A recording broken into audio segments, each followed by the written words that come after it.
Hey folks, if you own the Insta360 1X2, 1X3 or a similar model, just like I do, so probably you have the same problem. You want to record good quality audio, but you really can't because the internal audio coming from this camera sucks.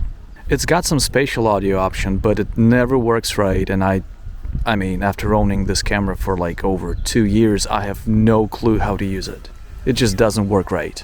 And the solution here is the Zoom H2n, which has got this spatial audio option, as you can probably see on the screen. And the awesome thing is that you can pair it with the 1X2 or 1X3 or any other 360 camera out there. And it's very simple, and you don't need to go, buy this Titan 2 camera or whatever for like $15,000. You have it all already for pretty, average, medium quality 360 videos, which is good enough too. But how do you pair them? Well, that is a question, because in Titan 2 there is a USB port, while in this camera there's none. But it's very, very easy anyway. Let me show you. Well, first of all, you need a tripod. A sturdy one, a good one, a reliable one, because otherwise your camera will just fall over and you'll waste a lot of money. And believe me, even a little scratch on one of these lenses of this camera is just bad. It totally ruins the picture, and believe me, I recently got my first scratch after like 2 years of using it, and that's like, oh my god, I felt so bad for it, and for myself too. Now the next thing is counterweights. I've got 2 here, each one is 100 grams. That's really enough, unless you're filming during some storm or something. And the key thing here, and I think it's my genius contraption, is this whole thing. This is a simple bike mount, which you can find on Amazon or AliExpress or, the like. And they are very cheap. It's plastic, but very reliable. You can really tighten it, and you will never have any problem. But as you can probably see, this is a GoPro mount, and you're gonna need an adapter, which is, again, a pretty cheap piece of plastic, and it works just fine. Oh, hey cat. Alright, let me connect these both back together. Doing it with one hand is never easy. Okay, you're good to go, and you can put your Zoom H2n right here. And it's easy. Okay, just like that. Now, as for setting the Zoom H2n, let's do it. Alright, first of all, make sure you chose this 4CH mode. That's very, very important. If you don't do it, you're screwed. Now what you need to do is press this button which says menu, and you will enter, the menu. You need to choose rec with this thing, this joystick or whatever.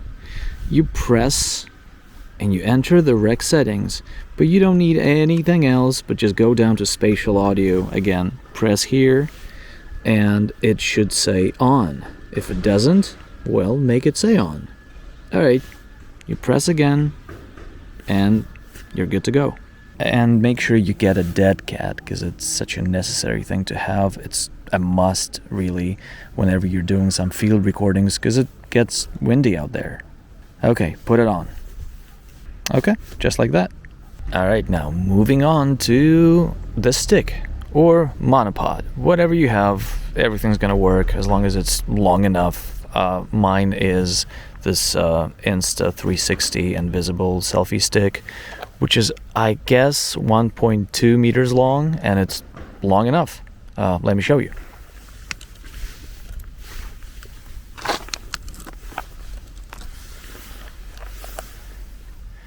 There you go. Okay, that's good, right?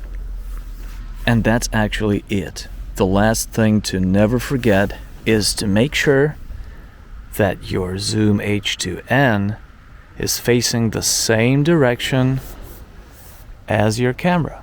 If you do it right, and if you don't forget about it, it will save you a lot of time and nerve, and you'll avoid all sorts of problems in post, because otherwise it's going to be painful. I mean, there are lots of tricks how to kind of do it right still anyway in Adobe Premiere, but you don't want this, because you just have to Memorize all these steps, do it right whenever you're preparing, and you'll be fine. Believe me, it's nothing hard, it's just a set of steps which I usually take, and I never forget to take them. And as I said, it saves a lot of time. And that's it. Then you turn on your camera, choose whatever mode you like. I usually use the HDR mode. It's only 25 FPS, but that's enough for me. And that's really it. Well, and maybe the last thing you need to do is to learn to synchronize the audio coming from the camera and from the audio recorder, well, from the Zoom H2n. And the easiest way to do this is whenever you press record on both, you do something like 1, 2, 3, or I don't know, you can give the name of the location where you are. That actually helps a lot when, you're doing any post-production, to at least know, where you were filming this.